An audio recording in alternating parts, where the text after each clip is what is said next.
What if the person you trusted the most was never really on your side? And what if someone was watching you long before you ever noticed? I debated whether to ever say this out loud. For over a year, I kept it locked somewhere deep, somewhere I thought I could forget it. But it found its way back. It always does. I was a sophomore, Northeast University. I won't name it, won't even come close. I was in a sorority, majoring in English, keeping my grades tight because law school doesn't care about excuses. It only cares about numbers. That semester, I enrolled in an advanced course on English Romanticism. Small class, 20, maybe 25 students, mostly upperclassmen who look like they'd rather be anywhere else.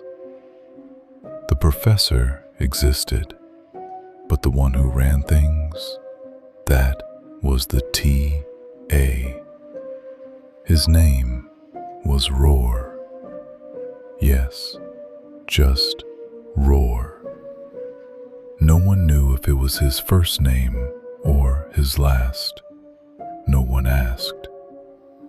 He was late 20s, tall, awkward, with this energy like he was always performing for an audience that hadn't shown up yet. Something about him was just off. The class was half dead most days. People sat in silence, waiting for Roar to fill the air, which he hated. So he'd call on people, push them, make them squirm. There was one guy who kept it from completely flattling. Luke. Tall, brown hair, top fraternity.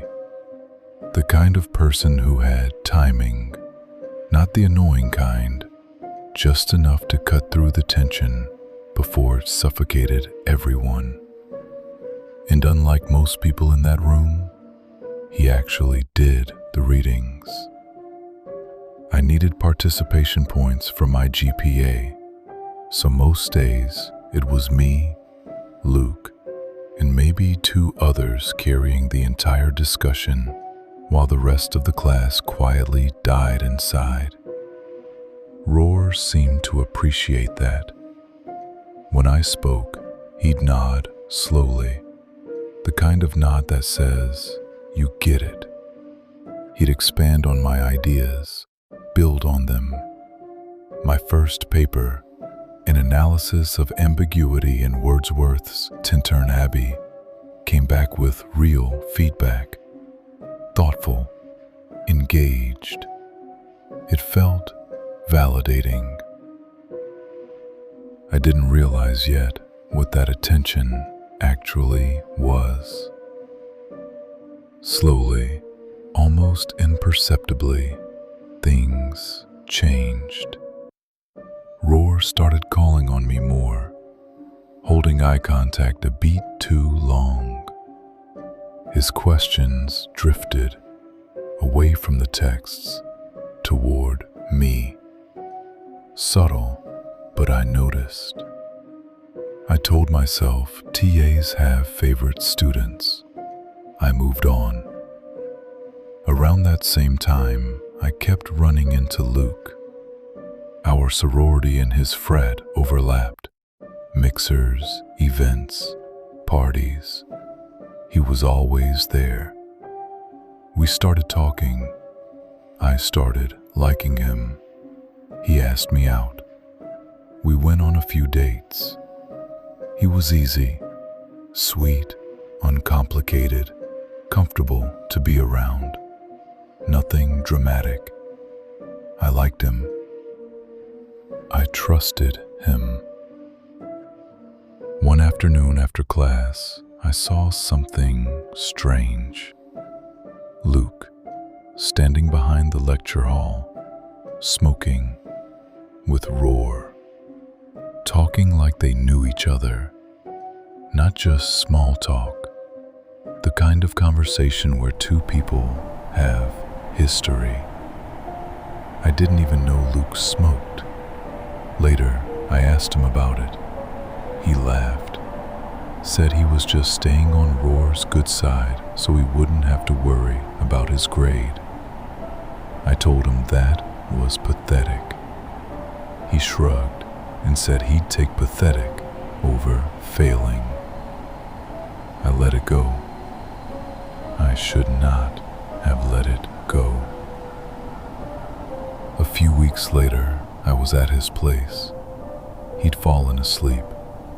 His phone was sitting on the bed beside him, screen lit, a video playing. I know I shouldn't have looked, but I did. There were photos of me, dozens of them. Some were normal, me walking to class, studying, living my life. Candid shots I didn't remember being taken. But others weren't normal. Some I recognized, the ones I didn't, those were the worst. I didn't wake him. I lay there in the dark, completely still, pretending to sleep, processing. I didn't say anything the next day, but a week later, I went back. I guessed his password. It wasn't creative, just his birthday in reverse. And I went deeper. Messages, deleted files, everything. That's when everything fell apart. He had been sending those photos to an unknown number over and over for weeks. Basically the entire time we'd been together. My hands were shaking so badly I could barely hold my phone to photograph the screen. And then I broke down. I woke him up, demanded answers. He lied, said it was a backup phone, said he just liked keeping copies. It didn't even sound real coming out of his mouth. He knew it. I knew it. I didn't stay. I walked out. The week that followed, I won't go into detail. Just know it was the worst I've ever felt. Eventually, the truth came out. The unknown number those photos were being sent to, it belonged to Roar. The police got involved. Luke broke quickly under pressure. He admitted it. Roar had been paying him hundreds of dollars for photos of me from the very beginning of the semester, maybe even before the semester began. Luke was expelled. Roar was fired. There were legal consequences. It never felt like enough. That was over a year ago.